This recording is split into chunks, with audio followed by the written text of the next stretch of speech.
Bună seara! Bună seara! Care este talentul dumneavoastră? Suntem păstrătoare al folclorului adevărat și a doinei vechi românești care este pe cale de dispariție. Asta-i hare bătrânească,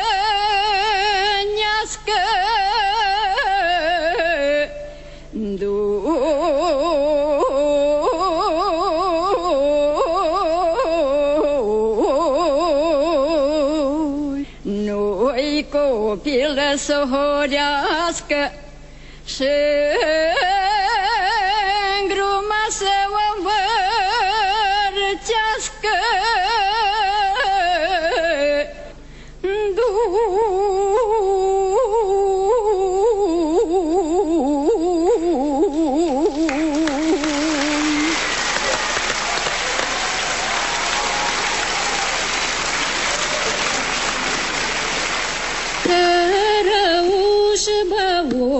Tajin, e mânaska șălin, da mânaska-i mai tare, ai lai lai lai lai lai la, să ajună și-mâsta cu sare, ai la da da la da da da la, cărăușu băutațin, e mânaska-i șălin, ai la mânaska-i mai tare, ai lai la da da da la da la da la, să ajungem însă cu sare, ai la da la la la la la la. Mulțumim! Dragile noastre, ne bucurăm foarte mult că ne-ați arătat acest obicei de nuntă, cred că este unul dintre cele mai frumoase. Mă bucur foarte mult că ați venit să ne arătați această mică parte din folclorul nostru. Și noi suntem îndrăgostite de vocea dumneavoastră atunci când cântați muzică populară.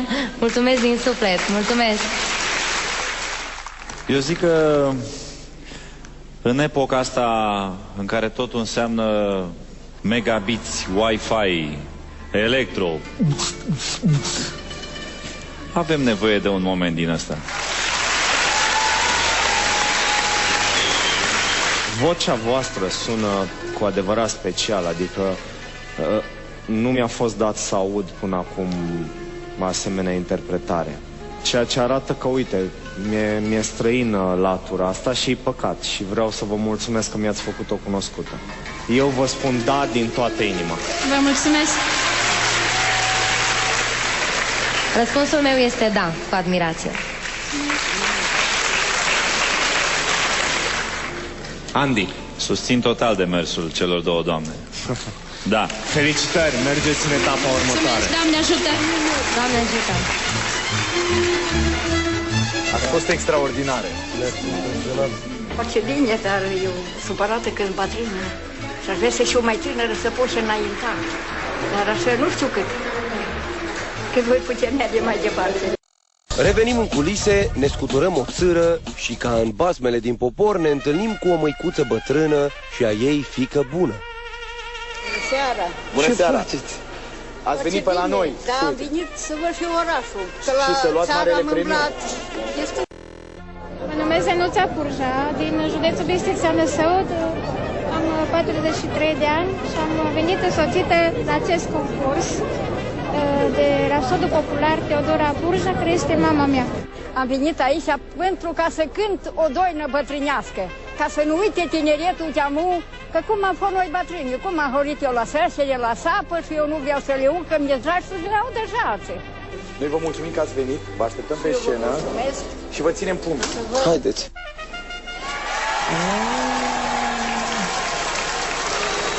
Bună seara! Bună seara! Care este talentul dumneavoastră? Suntem păstrătoare al folclorului adevărat și a doinei vechi românești care este pe cale de dispariție. No, asta e foarte bine. Avem nevoie de așa ceva. E foarte bine că se păstrează, sper că nu e foarte bine că e doina pe cale de dispariție. Da, că se păstrează. E foarte, foarte bine ceea ce faceți. Și am să vă rog, înainte să trecem mai departe, să ne spuneți puțin Ce este cu costumele? Deci eu mă îmbrac în costum dacic, așa cum este și mama mea îmbrăcat acum. Ce vechime are costumul? Peste 100 de ani. Wow! Îți dai seama? Bun, și în această seară... În această seară am venit cu un fragment din Obicei de nuntă și cu horile vechi cu noduri. Horea cu noduri este un stil de interpretare foarte vechi, bine, pe vremea iobăgiei, când biciul asupritorului cădeau iobagilor pe spate, iobagii nu igneau, ci cântau și durerea în cântec se transforma în noduri. Am văzut că acest stil se pierde și de când am început să cânt, am urmărit întotdeauna să aduc în atenție acest folclor vechi, străvechi, care a intrat anul acesta în patrimoniul UNESCO.